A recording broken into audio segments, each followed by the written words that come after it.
Good morning, friends. So today is very special day. Today is World Book Day, as you know. So I am reading the best book in the world, the book of God's song, Bhagavad Gita, a song sang by God Himself. And as I was in chapter number 5, previously I completed chapter number 4. Chapter number 4 I have completed already. You can see my previous videos. So I am going to start from chapter number 5, very important chapter of Bhagavad Gita, Karma Yoga. So I'm going to start the timer now. I will use the timer. How much timer I will use? I will use 40 minutes. So 50, so 60 means that I will use 40 minutes timer. 40 minutes, okay.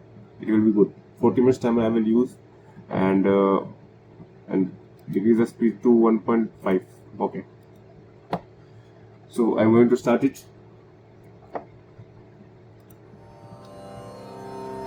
Chapter 5. Okay. Karma Yoga, Action in Krishna Consciousness. Text 1. Arjuna uvacha sannyasam karmanam Krishna punaryogam na shamsasi yachreya etayorekam tanme bruhi sunishchitam. Translation. Arjuna said, O Krishna, first of all, you asked me to renounce work, and then again you recommend work with devotion. Now, will you kindly tell me definitely which of the two is more beneficial? Purport. In this 5th chapter of the Bhagavad Gita, the Lord says that work in devotional service is better than dry mental speculation. Devotional service is easier than the latter because, being transcendental in nature, it frees one from reaction. In the 2nd chapter, preliminary knowledge of the soul and its entanglement in the material body were explained. How to get out of this material engagement by Buddha Yoga or devotional service was also explained therein. In the 3rd chapter, it was explained that a person who is situated on the platform of knowledge no longer has any duties to perform, and in the 4th chapter, the Lord told Arjuna that all kinds of sacrificial work culminate in knowledge. However, at the end of the 4th chapter, the Lord advised Arjuna to wake up and fight, being situated in perfect knowledge. Therefore, by simultaneously stressing the importance of both work in devotion and in action in knowledge, Krishna has perplexed Arjuna and confused his determination. Arjuna understands that renunciation in knowledge involves cessation of all kinds of work performed as sense activities. But if one performs work in devotional service, then how is work stopped? In other words, he thinks that sannyasa or renunciation in knowledge should be altogether free from all kinds of activity, because work and renunciation appear to him to be incompatible. He appears not to have understood that work in full knowledge is non-reactive and is therefore the same as inaction. He inquires, therefore, whether he should cease work altogether or work with full knowledge. Text 2. Shri Bhagavanuvacha sannyasah karma yogascha nishreyasakaravubhau tayostu karma sannyasat karma yogo vishishyate. Translation. The personality of Godhead replied, the renunciation of work and work in devotion are both good for liberation. But of the two, work in devotional service is better than renunciation of work.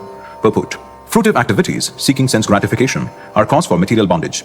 As long as one is engaged in activities aimed at improving the standard of bodily comfort, one is sure to transmigrate different types of bodies, thereby continuing material bondage perpetually. Srimad Bhagavatam, Canto 5, Chapter 5, Text 4-6 confirms this as follows. Nunam pramattah kurute vikarma yadindriya pritaya apranoti nasadu manye yata atmano yamasannapi kleshada asadehaha parabhavastadava bodhajato yavanna jijñāsata atmatattvam yavat kriyāstavadidam mano vai karmatmakam yena sharira bandhaha evam manah karma vasham prayunkte avidyayatman yupadhiyamane pritirna yavan mayi vasudeve namuchyate deha yogena tavat. People are mad after sense gratification, and they do not know that this present body, which is full of miseries, is a result of one's fruitive activities in the past. Although this body is temporary, it is always giving one trouble in many ways. Therefore, to act for sense gratification is not good. One is considered to be a failure in life as long as he makes no inquiry about his real identity. As long as he does not know his real identity, he has to work for fruitive results, for sense gratification, and as long as one is engrossed in the consciousness of sense gratification, one has to transmigrate from one body to another. Although the mind may be engrossed in fruitive activities and influenced by ignorance, one must develop a love for devotional service to Vasudeva. Only then can one have the opportunity to get out of the bondage of material existence. Therefore, jnana, or knowledge, that one is not this material body, but spirit soul, is not sufficient for liberation. One has to act in the status of spirit soul, otherwise, there is no escape from material bondage. Action in Krishna consciousness is not, however, action on the fruitive platform. Activities performed in full knowledge strengthen one's advancement in real knowledge. Without Krishna consciousness, mere renunciation of fruitive activities does not actually purify the heart of a conditioned soul. As long as the heart is not purified, one has to work on the fruitive platform. But action in Krishna consciousness automatically helps one escape the result of fruitive action, so that one need not descend to the material platform.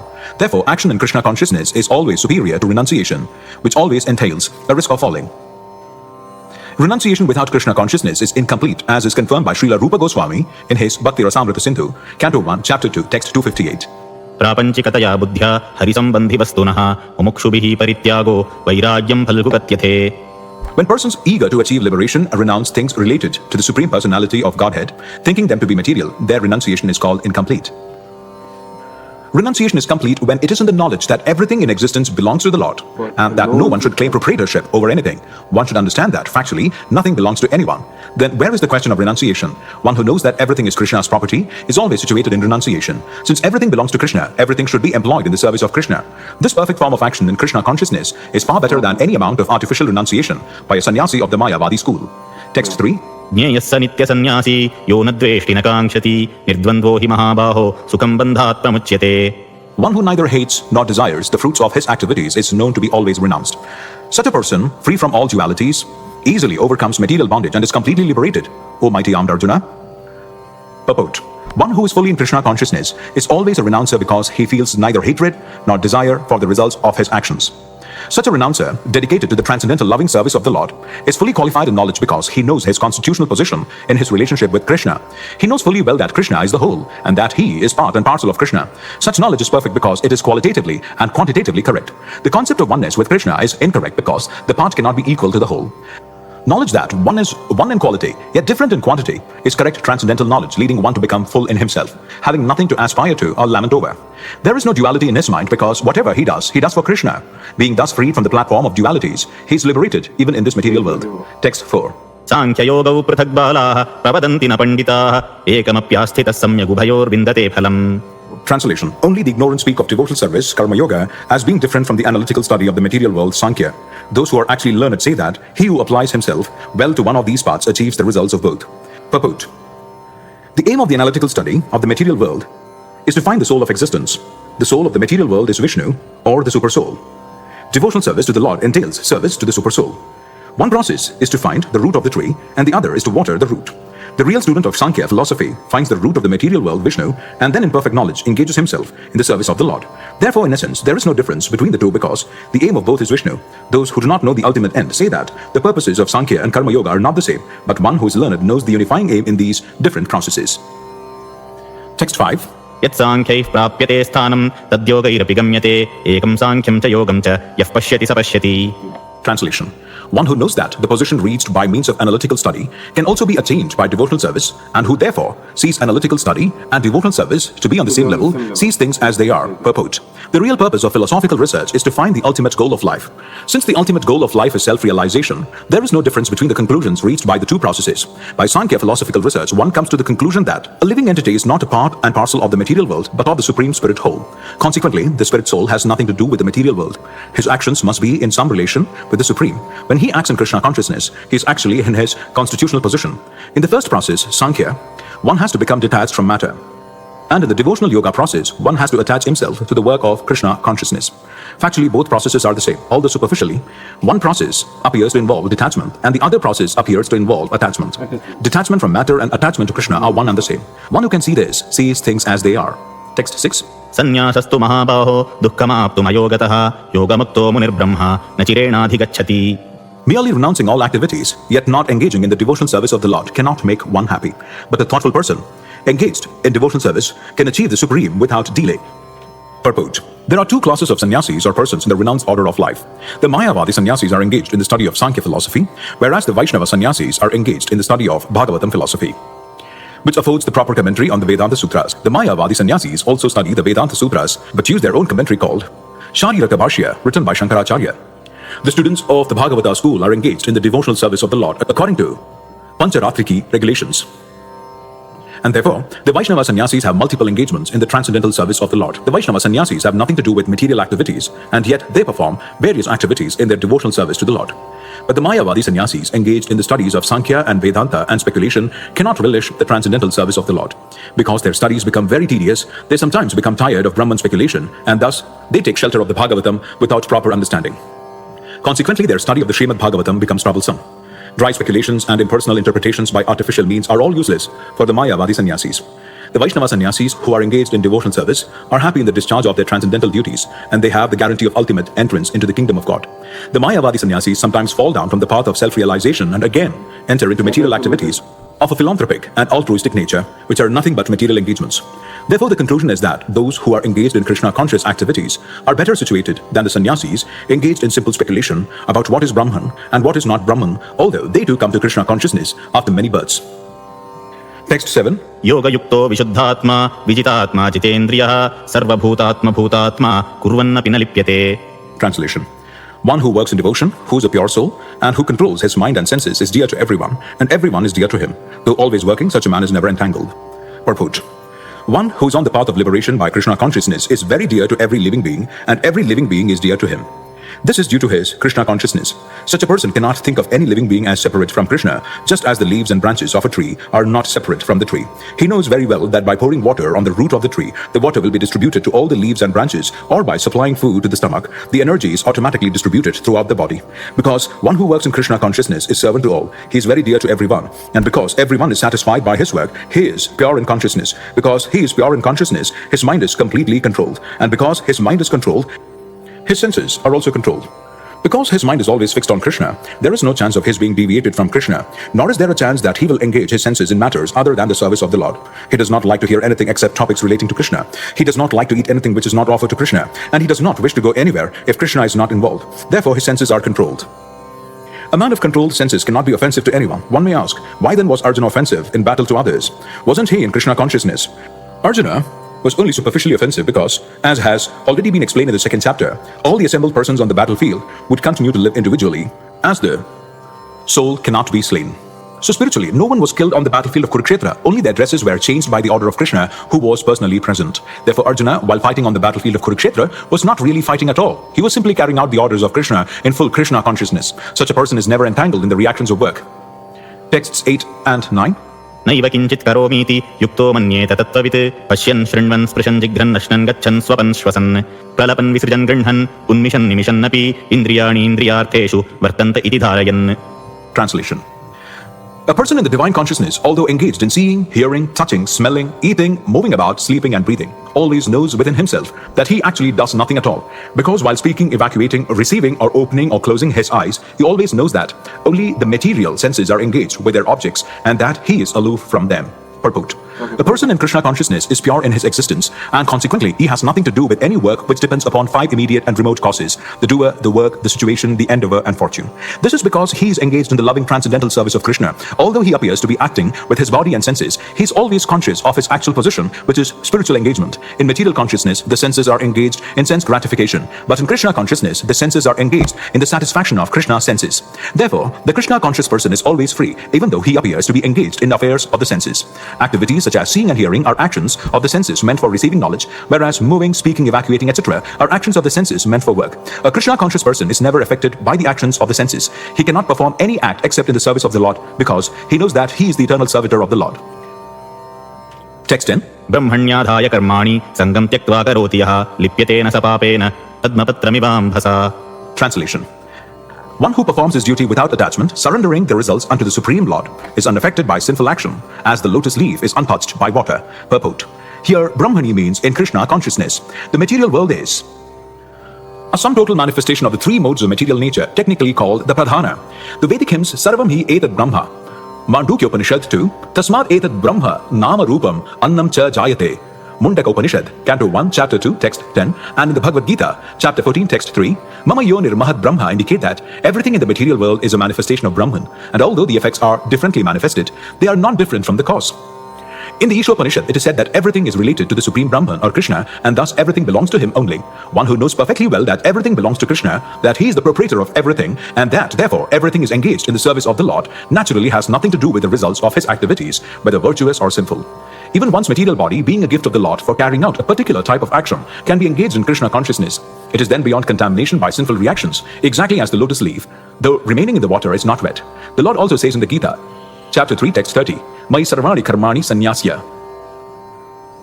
Resign all works unto me, Krishna. The conclusion is that a person without Krishna consciousness acts according to the concept of the material body and senses, but a person in Krishna consciousness acts according to the knowledge that the body is the property of Krishna and should therefore be engaged in the service of Krishna.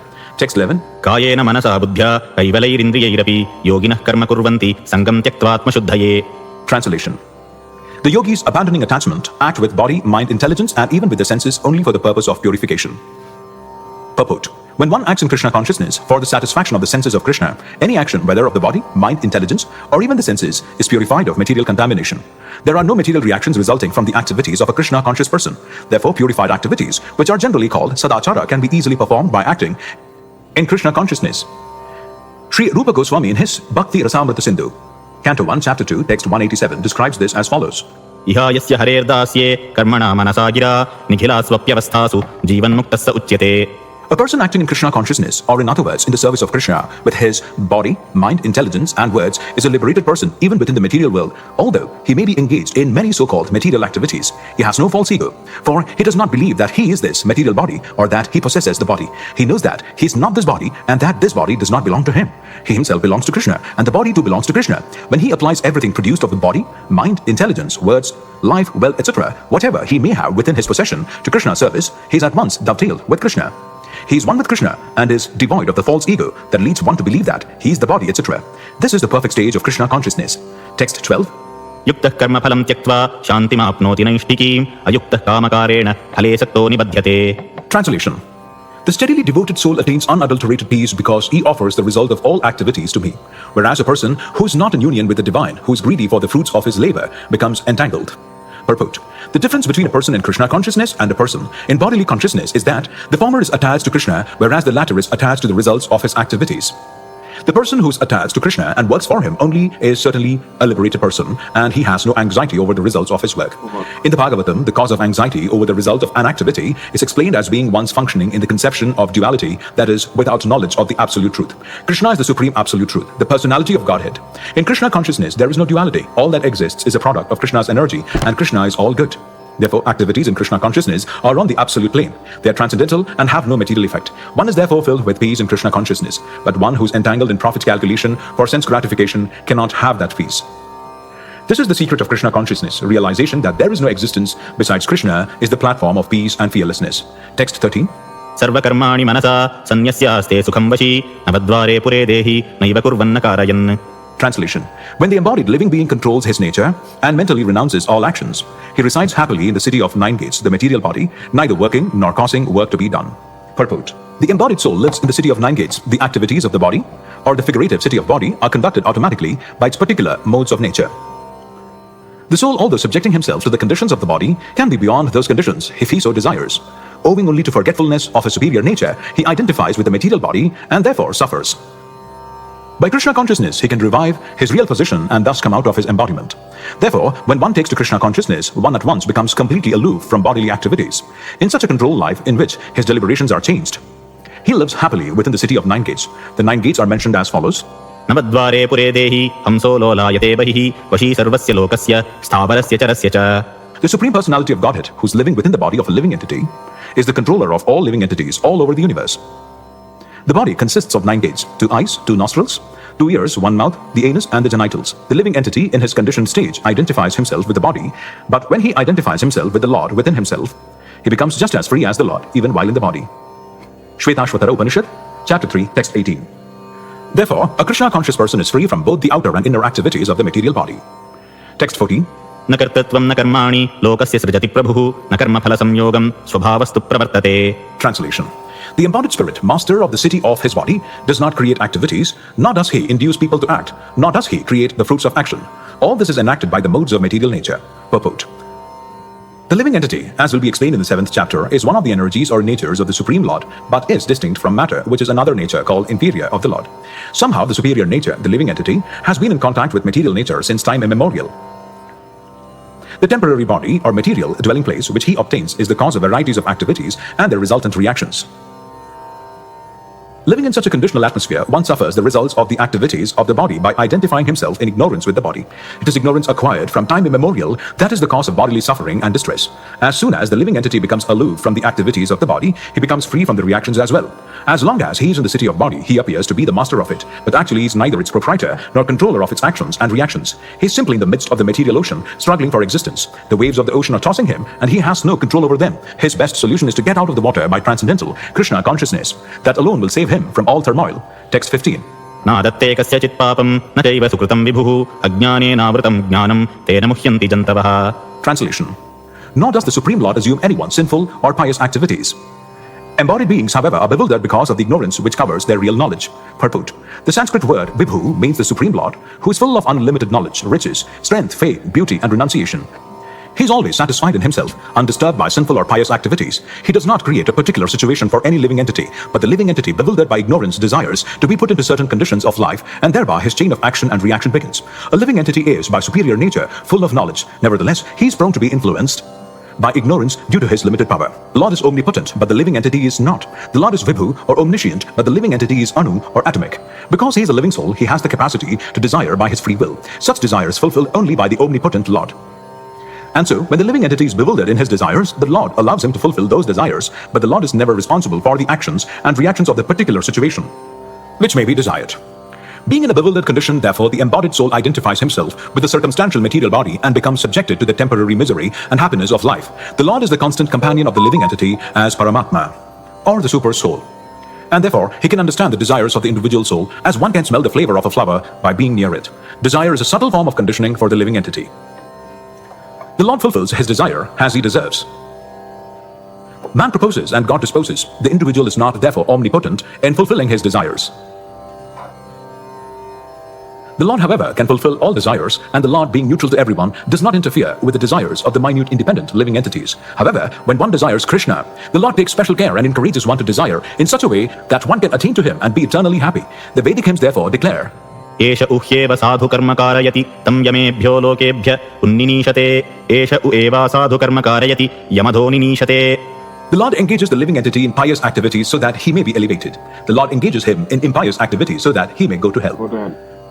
Kaushitaki Upanishad, Chapter 3, Text 8. अज्ञो जन्तुरनीशोऽयम् आत्मनः सुखदुःखयोः ईश्वर प्रेरितो गच्छेत् स्वर्गं वा श्वब्धमेव च. The living entity is completely dependent in his distress and happiness. By the will of the Supreme, he can go to heaven or hell as a cloud is driven by the air. Therefore, the embodied soul, by his immemorial desire to avoid Krishna consciousness, causes his own bewilderment. Consequently, although he is constitutionally eternal, blissful and cognizant, due to the littleness of his existence, he forgets his constitutional position of service to the Lord and is thus entrapped by nescience. And under the spell of ignorance, the living entity claims that the Lord is responsible for his conditional existence. The Vedanta Sutras, Canto 2, Chapter 1, Text 34, also confirm this. Vaishamya Naigrenya na sapek shatvat tatahi darshiti. The Lord neither hates nor likes anyone, though he appears to. Text 16. ज्ञानेन तु ततज्ञानं येषां नाशितमात्मनः तेषामादित्यवज्ञानं प्रकाशयति तत्परम्. Translation. When, however, one is enlightened with the knowledge by which nescience is destroyed, then his knowledge reveals everything, as the sun lights up everything in the daytime. Purport. Those who have forgotten Krishna must certainly be bewildered. But those who are in Krishna consciousness are not bewildered at all. It is stated in the Bhagavad Gita, Sarvam Jnana Plavena, Jnanagni, Sarva Karmani, and Nahi Jnanena Sadrusam. Knowledge is always highly esteemed. And what is that knowledge? Perfect knowledge is achieved when one surrenders unto Krishna, and is said in the 7th chapter, 19th verse, Bahunam Janmanam Ante Jnanavan Ma Prapadyate. After passing through many births, when one perfect in knowledge surrenders unto Krishna, or when one attains Krishna consciousness, then everything is revealed to him, as everything is revealed by the sun in the daytime. The living entity is bewildered in so many ways. For instance, when he unceremoniously thinks himself God, he actually falls into the last snare of nescience. If a living entity is God, then how can he become bewildered by nescience? Does God become bewildered by nescience? If so, then nescience or Satan is greater than God. Real knowledge can be obtained from a person who is in perfect Krishna consciousness. Therefore, one has to seek out such a bona fide spiritual master and under him learn what Krishna consciousness is. For Krishna consciousness will certainly drive away all nescience as the sun drives away darkness. Even though a person may be in full knowledge that he is not this body but is transcendental to the body, he still may not be able to discriminate between the soul and the super soul. However, he can know everything well if he cares to take shelter of the perfect bona fide Krishna conscious spiritual master. One can know God and one's relationship with God only when one actually meets a representative of God. A representative of God never claims that he is God, although he is paid all the respect ordinarily paid to God because he has knowledge of God. One has to learn the distinction between God and the living entity. Lord Sri Krishna therefore stated in the 2nd chapter, chapter 2, text 12, that every living being is individual and that the Lord also is individual. They were all individuals in the past, they are individuals at present, and they will continue to be individuals in the future, even after liberation. At night, we see everything as one in the darkness. But in day, when the sun is up, we see everything in its real identity. Identity with individuality in spiritual life is real knowledge. Text 17. तद्बुद्ध्यस्तदात्मानस्तन्निष्ठास्तत्परायणाः गच्छन्त्य पुनरावृत्तिं ज्ञाननिर्धूतकल्मषाः. Translation. When one's intelligence, mind, faith, and refuge are all fixed in the Supreme, then one becomes fully cleansed of misgivings through complete knowledge and thus proceeds straight on the path of liberation. Purport. The Supreme Transcendental Truth is Lord Krishna. The whole Bhagavad Gita centers around the declaration that Krishna is the Supreme Personality of Godhead.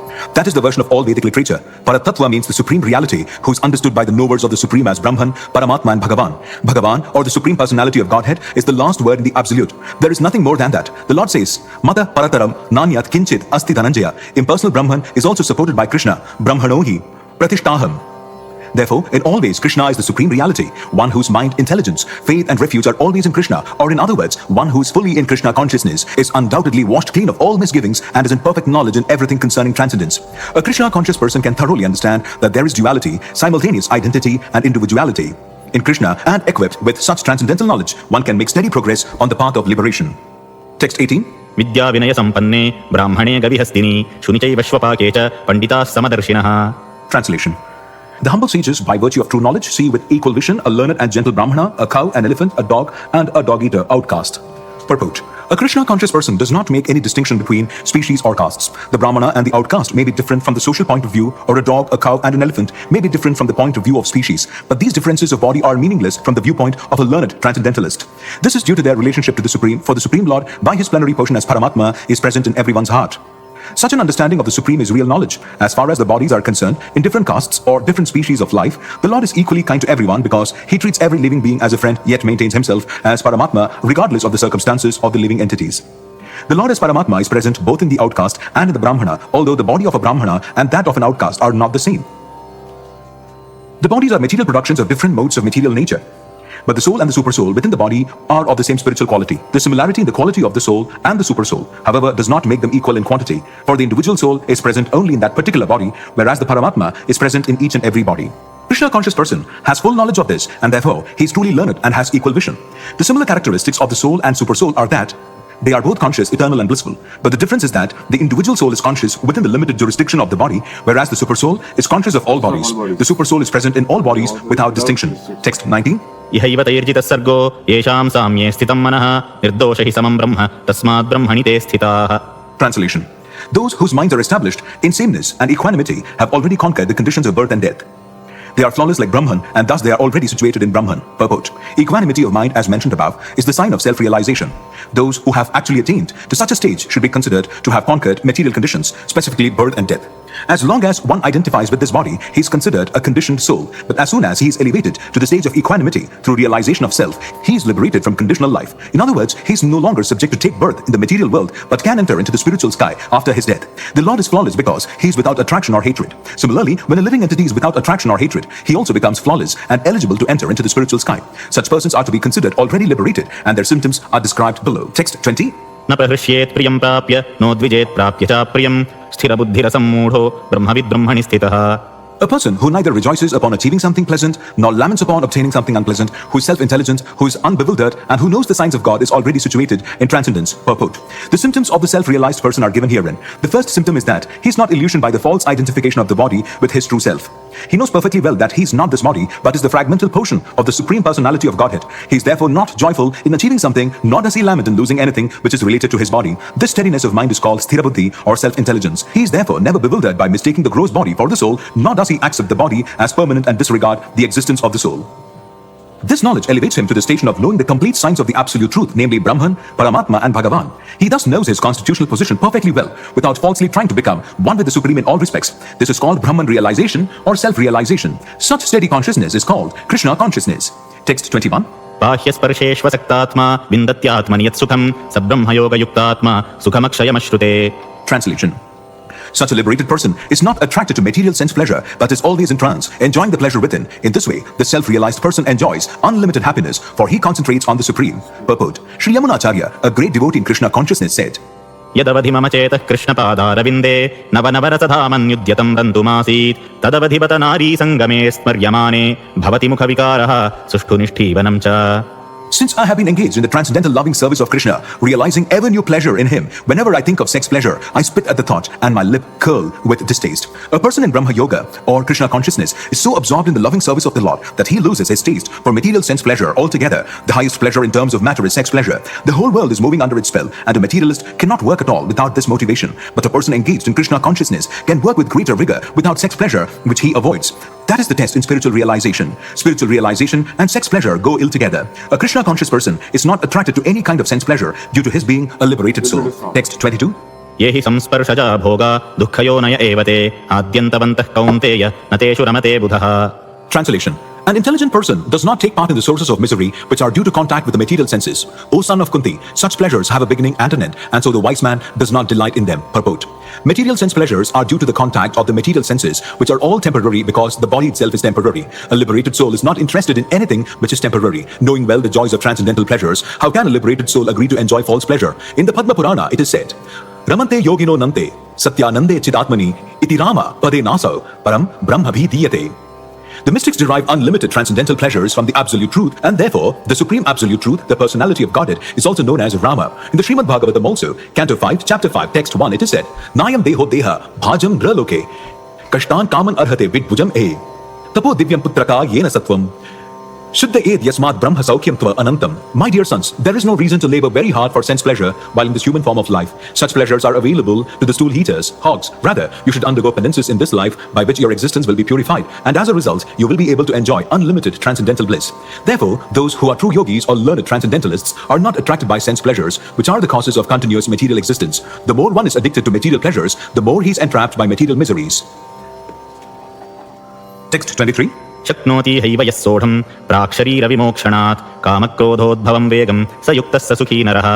Translation. Before giving up this present body, if one is able to tolerate the urges of the material senses and check the force of desire and anger, he is well situated and is happy in this world. Purport. If one wants to make steady progress on the path of self-realization, he must try to control the forces of the material senses. There are the forces of talk, forces of anger, forces of mind, forces of the stomach, forces of the genitals, and forces of the tongue. One who is able to control the forces of all these different senses and the mind is called Goswami or Swami. Such Goswamis live strictly controlled lives and forego altogether the forces of the senses. Material desires, when unsatiated, generate anger, and thus the mind, eyes, and chest become agitated. Therefore, one must practice to control them before one gives up this material body. One who can do this is understood to be self-realized and is thus happy in the state of self-realization. It is the duty of the transcendentalist to try strenuously to control desire and anger. Text 24. योऽन्तः सुखोऽन्तरारामस्तथान्तर्ज्योतिरेव यः स योगी ब्रह्मनिर्वाणं ब्रह्मभूतोऽधिगच्छति. Translation. One whose happiness is within, who's active and rejoices within, and whose aim is inward, is actually the perfect mystic. He is liberated in the Supreme, and ultimately he attains the Supreme. Purport. Unless one is able to relish happiness from within, how can one retire from the external engagements meant for deriving superficial happiness? A liberated person enjoys happiness by factual experience. He can therefore sit silently at any place and enjoy the activities of life from within. Such a liberated person no longer desires external material happiness. This state is called Brahma Bhuta, attaining which one is assured of going back to Godhead, back to home. Text 25. लभन्ते ब्रह्मनिर्वाणमृषयः क्षीणकल्मषाः छिन्नद्वैतायतात्मानः सर्वभूतहिते रताः. Translation. Those who are beyond the dualities that arise from doubts, whose minds are engaged within, who are always busy working for the welfare of all living beings, and who are free from all sins achieve liberation in the Supreme. Purport. Only a person who is fully in Krishna consciousness can be said to be engaged in welfare work for all living entities. When a person is actually in the knowledge that Krishna is the fountainhead of everything, then when he acts in that spirit, he acts for everyone. The sufferings of humanity are due to forgetfulness of Krishna as the supreme enjoyer, the supreme proprietor, and the supreme friend. Therefore, to act to revive this consciousness within the entire human society is the highest welfare work. One cannot be engaged in such first-class welfare work without being liberated in the Supreme. A Krishna conscious person has no doubt about the supremacy of Krishna. He has no doubt because he is completely freed from all sins. This is the state of divine love. A person engaged only in ministering to the physical welfare of human society cannot factually help anyone. Temporary relief of the external body and the mind is not satisfactory. The real cause of one's difficulties in the hard struggle for life may be found in one's forgetfulness of his relationship with the Supreme Lord. When a man is fully conscious of his relationship with Krishna, he is actually a liberated soul, although he may be in the material tabernacle. Text 26. कामक्रोधविमुक्तानां यतीनां यतचेतसाम् अभितो ब्रह्मनिर्वाणं वर्तते विदितात्मनाम्. Translation. Those who are free from anger and all material desires, who are self-realized, Self-discipline and constantly endeavoring for perfection are assured of liberation in the Supreme in the very near future. Purport. Of the saintly persons who are constantly engaged in striving towards salvation, one who is in Krishna consciousness is the best of all. The Bhagavatam, Canto 4, Chapter 22, Text 39 confirms this fact as follows. यत्पादपङ्कजपलाशविलासभक्त्या कर्माशयं ग्रथितमुद्ग्रथयन्ति सन्तः तद्वन्नरिक्तमतयो यतयोऽपि रुद्धस्त्रोतो गणास्तमरणं भज वासुदेवम्. Just try to worship in devotional service Vasudeva, the Supreme Personality of Godhead.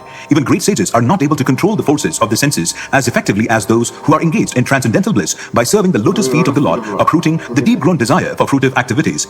In the conditioned soul, the desire to enjoy the fruitive results of work is so deep-rooted that it is very difficult even for the great sages to control such desires despite great endeavors. A devotee of the Lord constantly engaged in devotional service in Krishna consciousness, perfect in self-realization, very quickly attains liberation in the Supreme. Owing to his complete knowledge in self-realization, he always remains in trance. To cite an analogous example of this, दर्शनध्यान संस्पर्शैः मत्स्यकूर्मविहङ्गमाः स्वान्यपत्यानि पुष्णन्ति तथाहमपि Padmaja. by vision, by meditation, and by touch only to the fish, the tortoise and the birds maintain their offspring. Similarly do I also, O Padmaja. The fish brings up its offspring simply by looking at them. The tortoise brings up its offspring simply by meditation. The eggs of the tortoise are laid on land, and the tortoise meditates on the eggs while in the water. Similarly, the devotee in Krishna consciousness, although far away from the Lord's abode, can elevate himself to that abode simply by thinking of him constantly, by engagement in Krishna consciousness. He does not feel the pangs of material miseries. This state of life is called Brahma Nirvana, or the absence of material miseries due to being constantly immersed in the Supreme. Text 27-28. स्पर्शान् कृत्वा बहिर्बाह्यान् चक्षुश्चैवान्तरे भ्रुवोः प्राणापानौ समौ कृत्वा नासाभ्यन्तरचारिणौ ये तेन्द्रियमनो बुद्धिर्मुनिर्मोक्षपरायणः विगतेच्छाभयक्रोधो यः सदा मुक्त एव सः. Translation. Shutting out all external sense objects, keeping the eyes and vision concentrated between the two eyebrows, suspending the inward and outward breaths within the nostrils, and thus controlling the mind, senses and intelligence, the transcendentalist aiming at liberation becomes free from desire, fear and anger. One who is always in this state is certainly liberated. Purport. Being engaged in Krishna consciousness, one can immediately understand one's spiritual identity, and then one can understand the Supreme Lord by means of devotional service. When one is well situated in devotional service, one comes to the transcendental position, qualified to feel the presence of the Lord in the sphere of one's activity. This particular position is called liberation in the Supreme. After explaining the above principles of liberation in the Supreme, the Lord gives instruction to Arjuna as to how one can come to that position by the practice of the mysticism, or yoga known as Ashtanga Yoga, which is divisible into an eightfold procedure called Yama, Niyama, Asana, Pranayama, Pratyahara, Dharana, Dhyana, and Samadhi. In the 6th chapter, the subject of yoga is explicitly detailed, and at the end of the 5th, it is only preliminarily explained. One has to drive out the sense objects such as sound, touch, form, taste, and smell by the Pratyahara process in yoga, and then keep the vision of the eyes between the two eyebrows and concentrate on the tip of the nose with half-closed lids. There is no benefit in closing the eyes altogether, because then there is every chance of falling asleep. Nor is there benefit in opening the eyes completely, because then there is the hazard of being attracted by sense objects. The breathing movement is restrained within the nostrils by neutralizing the up-moving and down-moving air within the body. By practice of such yoga, one is able to gain control over the senses, refrain from outward sense objects, and thus prepare oneself for liberation in the Supreme. This yoga process helps one become free from all kinds of fear and anger, and thus feel the presence of the super soul in the transcendental situation. In other words, Krishna consciousness is the easiest process of executing yoga principles. This will be thoroughly explained in the next chapter. A Krishna conscious person, however, being always engaged in devotional service, does not risk losing his senses to some other engagement. This is a better way of controlling the senses than by the Ashtanga Yoga. Text 29. भोक्तारं यज्ञतपसां सर्वलोकमहेश्वरं सुहृदं सर्वभूतानां ज्ञात्वा मां शान्तिमृच्छति. Translation. A person in full consciousness of me, knowing me to be the ultimate beneficiary of all sacrifices and austerities, the Supreme Lord of all planets and demigods, and the benefactor and well-wisher of all living entities, attains peace from the pangs of material miseries. Purport. The conditioned souls within the clutches of illusory energy are all anxious to attain peace in the material world, but they do not know the formula for peace, which is explained in this part of the Bhagavad Gita.